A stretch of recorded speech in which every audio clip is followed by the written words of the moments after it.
बघा मित्रांनो, पुढून एक गणपती येत आहे. त्याचं नाव अजून काय कळलं नाही, पुढं जा गेल्यावर माहीत पडेल. तिकडून एक काळा चौकीचा गेला, मी जातोय, तो अजून गेला नाही. मित्रांनो, हा गणपती बाप्पा पण किती सुंदर आहे, पाहू शकता तुम्ही. मागचं सिंहासन पण किती उंच आहे. गणपती बाप्पाची एवढी हाईट नाही बनवली, पण सिंहासन मागचं बघू शकता किती उंच आहे. एवढं उंच सिंहासन बनवतात, परत बाप्पाच्या मूर्त्या बनवतात. काय होतं त्याचं माहिती का? जे फ्रीज असतात ना, तिथे हे होतं, क्रॅश होतं मूर्त्या. म्हणून बनवा मूर्त्या, पण ब्रिज बघून बनवा.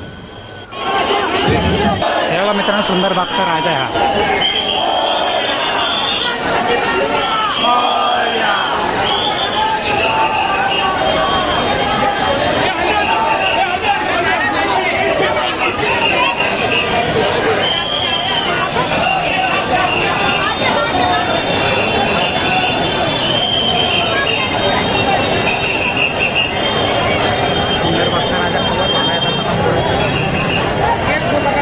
हे बघा मित्रांनो, हा कुर्ल्याचा महाराजा आहे.